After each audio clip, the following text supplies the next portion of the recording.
Dad, so glad to be home. Unlock the door. No politics. None. What are you talking about? Your dad and I are for the jobs the Comet will provide. Over the last 2 years of this pandemic, it's been abundantly clear that our response to emergencies is extremely lacking. Seen through the lens of COVID, a significant portion of the US population has refused to admit that an emergency, in this case a pandemic, is actually happening. So what do I say to the science? I say I don't believe your science because I believe my God. The power structure, both the political and corporate side, are always looking for ways to profit and gain an advantage from the emergency. In the last quarter, the company's total sales reached almost $26 billion, $10 billion of that due to the vaccine. COVID deniers, mobilized by Republicans and Donald Trump, turned out in droves to protest there even being a response to the pandemic, especially if that response is uncomfortable or disrupts daily life in any way.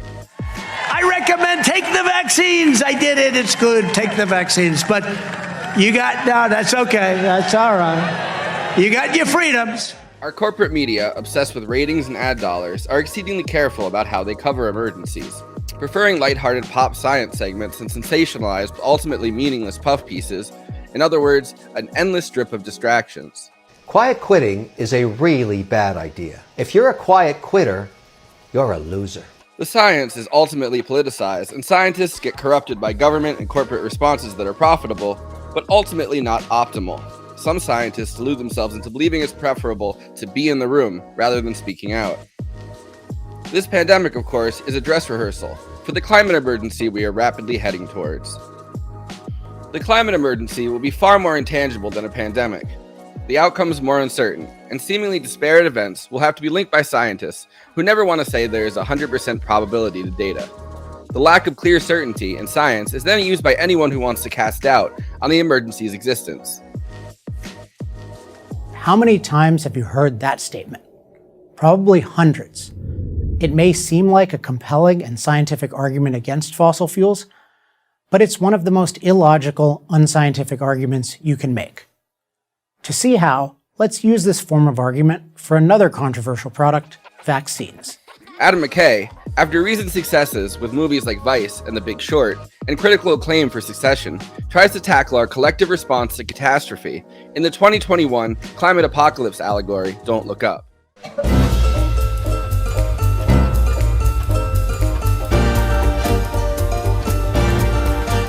Adam McKay has had a very varied and interesting career. In the 1990s, he was head writer for Saturday Night Live, where he formed a lasting partnership with Will Ferrell. Together they made Talladega Nights, Anchorman, Step Brothers, and The Other Guys. Where are you going? I'm going upstairs. Because I'm going to put my nutsack on your drum set. Okay? If you do that, I am warning you right now, if you touch my drums, I will stab you in the neck with a knife. Then Adam McKay decided to branch out, becoming more into the political activism side of filmmaking. This has fractured his relationship with Will Ferrell. We have covered Adam McKay's 2018 foray into political filmmaking when we did an episode on Vice a few months back. In both Vice and The Big Short, Adam McKay covered real stories about corruption and scandal. As the world becomes more and more confusing, we tend to focus on the things that are right there in front of us, while ignoring the massive forces that actually change and shape our lives. But Don't Look Up is not a biopic, but an allegory about things to come. Leonardo DiCaprio and Jennifer Lawrence star as Kate Dibiasky and Dr. Randall Mindy, two astronomers who discover a comet set to hit Earth in 6 months and 14 days. They set out to warn the Trumpian president Orlean, played by Meryl Streep, about the coming catastrophe that will occur when a large comet hits the Earth. Adam McKay is smart about keeping President Orlean's political party a mystery. She seems to echo Trump's Republican MAGA movement, but also has a picture on her desk with Bill Clinton. Jonah Hill plays the president's son Jason with some huge Don Jr. and Ivanka vibes. Is that a rock solid 10 smoke show of a president or what? She wasn't my mother. After being ignored by the White House, Dr. Mindy and Kate leaked the information on a Good Morning America type show hosted by Cate Blanchett and Tyler Perry. The insane, catastrophic information does not go over well. Expecting a lighthearted pop science segment about space, their appearance is a disaster. I'm sorry, are we not being clear? We're trying to tell you that the entire planet is about to be destroyed. Okay. Well, it's, just something we do around here. We just keep the bad news light. Right, it helps the medicine go down. Orlean does not take the comet seriously until a series of scandals with her Supreme Court nominee, a former porn star she's having an affair with, again, could be Trump or Clinton, makes the distraction politically advantageous. So basically, what you're saying is you're about to lose the midterms because you got caught sending pictures of your cooch to your porn star sheriff boyfriend. So now it's to your advantage to act on the comet. Right. Okay. A real concrete response. The US military aims to nuke the comet off course to direct it away from Earth is torpedoed when the cell phone / tech magnate Peter Isherwell, modeled after friend of show Elon Musk. Do you call me a businessman? You do own a Do corporation. you think I'm just a businessman? Do you think you know me? You would say? I'm not really a businessman. You're not a businessman? Really. No? No. What are you?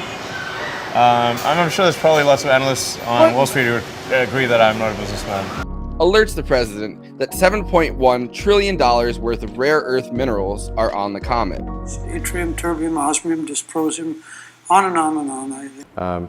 But it sounds like it's big because it's called lithium ion, but it really, like our battery should be called nickel graphite. Capitalism wins out. This is America after all. And a far riskier plan is conceived to mine the comet and then slowly break it into more manageable pieces. Dr. Mindy gets swept up by the Orlean administration. He is given fame, acclaim, and a new position in the government to keep silent. This ties him into the capitalistic and risky policy, which he goes along with under the classic "it's better to have me in the room" logic, as mentioned before.